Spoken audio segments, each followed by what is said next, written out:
Okay, well, welcome one and all to our experimental video hijinks, where I will be chatting with the True Spirit.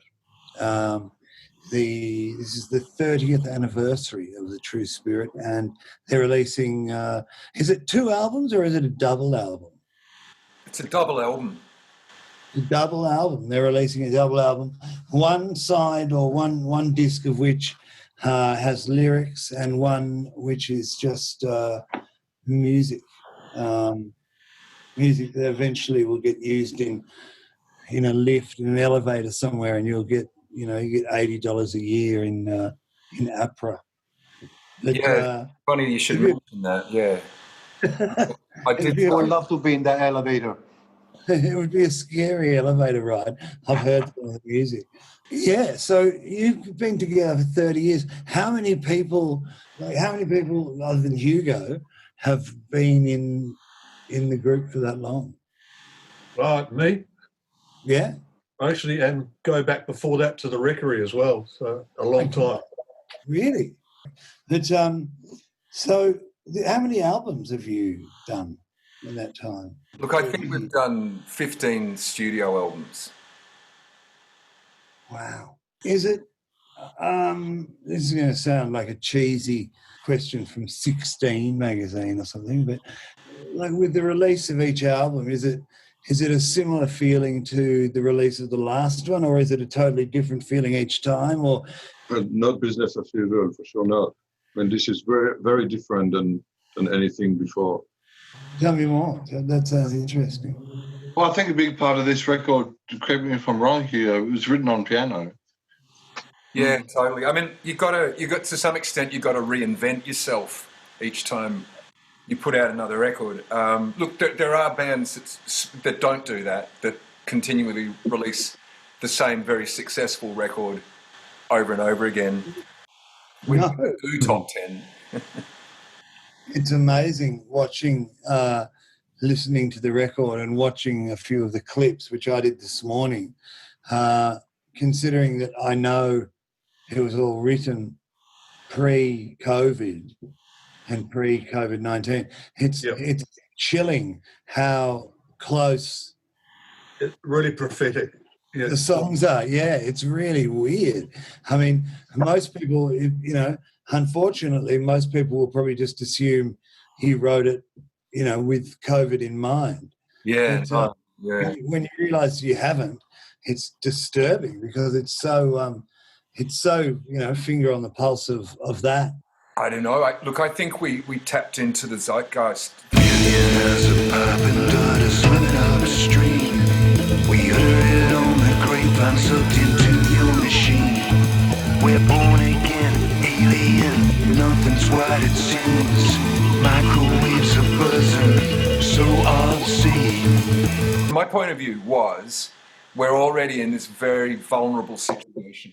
Like, everything appears to be hanging by a thread off an edge of a ledge above a vast kind of chasm situation. Starts there, and then we work a lot through 2019 on putting the music together, and the lyrics aren't finished, but the lyrics get finished at the end of last year, which is when Australia was on fire. So a background to a lot of the lyrics is actually the bushfires. Turn on any Christ TV that you won't see.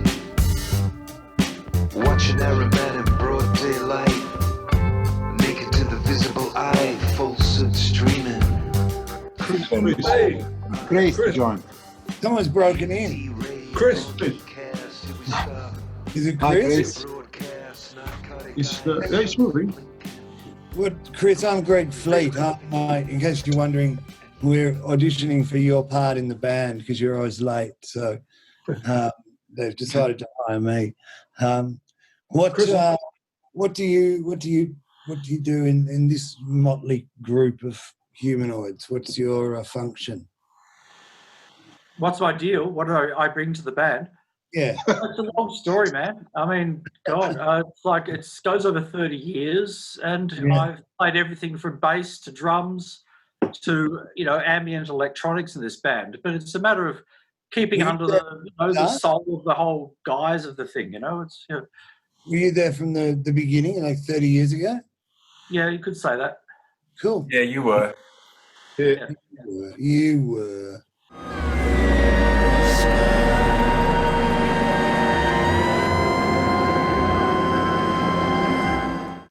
I meant to ask you about Germany because you seem to spend a lot of time there. Have you got? I mean, that's I guess that's good and bad because it's good in that you build an international fan base and all of that, which is obviously fantastic. But it's also harder to maintain get a flow going with an audience here if you're constantly spending 6 months overseas or whatever. I mean, where would you say your bigger fan base lies? In Europe or here? Oh, feels like Europe to me. I mean, Yeah, I would say Europe. I think it's pretty obvious. Probably Italy is the #1 territory for the band because Hugo spent so much time there. Right. Chris is in Berlin now, I think. Correct me if I'm wrong. Yeah, no, I'm in Berlin. But also I'd say like Czech Republic and Poland. Yeah. You know, in former Eastern Bloc territories, we've built up a following over the years from just having played there a lot. And is that how you do it? Like, is it just through doing gigs there, or how do you build a following in places like that? You just go there. But I mean, we're talking about 30 years, 3 decades of time. Look, we had this choice back in the 80s in Australia, Greg. You remember how it was? It was like...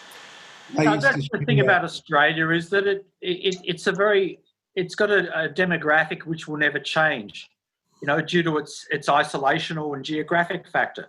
You know what I mean? It's a very long story. And socially and culturally, in order to really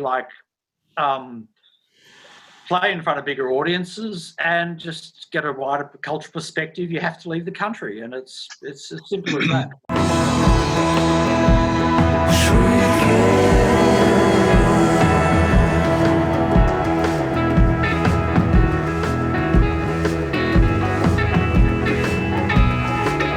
I'm just going to say I might seem a little thrown or a little bit not focused for this. That's primarily because I was told that I was interviewing Hugo Weaving and his new band. Sorry to disappoint you, man. Yeah, I'm a little disappointed. We got Australia's second most famous Hugo. So, boy, it's Greg Fleet and the True Spirit just rocking off the satellite. Get used to the poison. I was doing acting and you were doing music, but they're not that dissimilar. And the thing that I think appealed to all of us, certainly to me, was that there were no rules. You could do whatever you wanted. You could put on a show wherever you wanted. You could, do whatever. That warehouse where you did that gig on the corner of High Street and Chapel Street, I had a drug dealer who lived in there. He had one of the floors. It may have been the same floor. I don't know. And there was Billy. And he was weird. He was weird, yeah, I know. I wonder if he's still amongst us. I don't think so. I mean, he seemed to be on his way out back then, so I don't know. But, it's amazing. People, there are survivors amongst us. I've got to say, in one of the clips, I think it's I can't remember whether it was Embryo or the second one that I watched, but there's basically a fetus in, what do you call it? The where you can film inside a stomach. What's it called? Ultrasound. Ultrasound. An ultrasound with a baby moving around.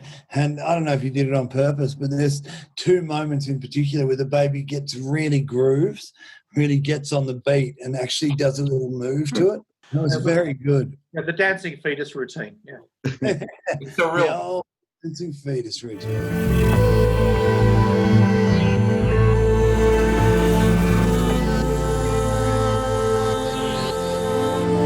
So can I just ask you, getting back to the album, With the writing process, how do you go about that? Like, does somebody come in with a track kind of half written and then you all add to it, or does somebody come in with it completely done? And how does it work? It sort of works that I come in with a track half finished and the band finishes it. The whole process, Greg, took about 6 months of recording. And in that 6 months, there were like 2 huge sessions where the whole band was collectively together in the studio, recording stuff at a frantic speed. I think there was something really interesting that happened with the title of the record, because this record, when we started working on it, it was called Star Death, and there was a sense of something bad that's around the corner, and then more and more of those things happened, and then you arrive at a reality where what you want is hope, is the opposite of that, and it became Starbirth. Blown to pieces by a random thought. Couldn't put it back together. Couldn't hear through the noise of the country burning. So is it called Starbirth, Star Death? Yeah, it is. Yeah. In March of this year, the idea of putting out a record called Star Death was like commercial suicide. I mean, we're commercial kamikazes anyway, but that was ridiculous. Reassurance was the right musical drug to offer at that point, rather than promise of apocalypse. Because in fact, the apocalypse kind of like, sped up, really, didn't it? Although we're not conventionally meant to say such things, right, Chris? We're not meant to, but we're simply witnessing what's going on around us, the zeitgeist, as the Germans say. Yeah, I mean, do you feel fortunate in that you got the recording done, or the majority of the recording done before COVID hit? It was like getting in there quickly before, it's like a... Yeah, there was a sense of urgency about it all, like, we really have to get this record done now, but we didn't really know why. We've got a certain connection together, when it is in terms of chemistry, attitude, taste, whatever, humour, but it comes together in a way, and it's great that we actually managed to do that. There we go again, doing things that don't make sense. Yeah, it's our dark side, so fucking dark and wild. It just feels like you have purpose again, too, Yeah. Yeah. Nothing more important than that, to have a purpose. Yeah. And even with this disconnect that we all go through, I mean, I know you guys are over there, not just in Berlin, but everywhere people are in their own space. And today, for me, I felt happiness about it, thinking, this record, we worked so much on it, and it's so significant I believe, for each of us. I felt like, there it goes, off in the world. It's a strange feeling when you can add no more to it. It's done, and the record company's got it, and that's that. Do you get a weird feeling with that? I always feel sad when the recordings wrap up, because I'm sure everybody does, love living in the studio as much as possible. Like, if I could live in a studio 7 days a week, it would be a dream of mine, you know what I mean? And the flip side is obviously you're putting it out into the world, and what's going to happen from that. And then we're going to Exactly, Brett. And the whole point of being an artist and creating things the way we are doing it is that it's a document. You have to do that, you know what I mean? You could endlessly recheck and re-add things to it and maybe change it, but it's got to be a document of the times, and that's what we're good at doing together. Okay, the record is finished, but the record opened some other doors to continue to experiment. Sorry, I don't feel sad. Actually, I feel excited because past record it kind of showed us a new way of operating, and new sounds, and new interesting things that we can continue to experiment and work on. Hey, we all expendable. There ain't no heaven, there ain't no hell. All we have is here and now. Do you see a progression, you know, in the albums that you've released over that 30-year period? Do you see a logical progression, or is it just like each one is a totally separate undertaking to the last? As when you say logical progression, it's not something you actually sit down and plan. It's just something which you tend to do intuitively, which is what we do together. But there is always I mean, it's not as if we don't have any kind of discernible style, you know what I mean?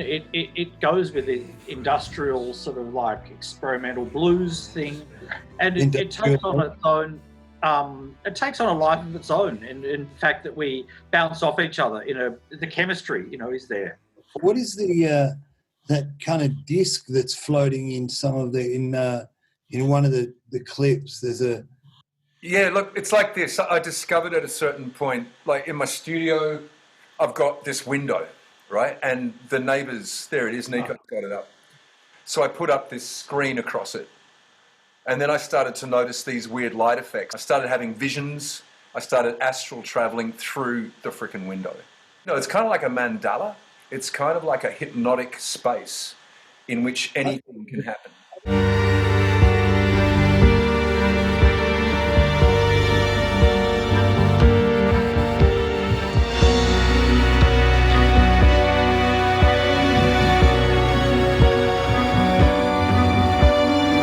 One of the other things I definitely picked up with watching the clips, aside from enjoying the music very much, was this feeling that you were very much a gang.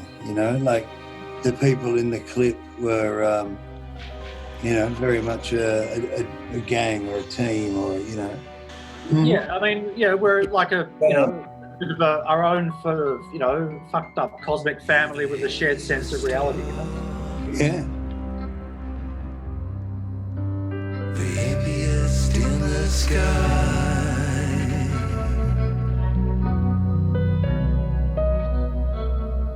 I'll catch you if you're falling.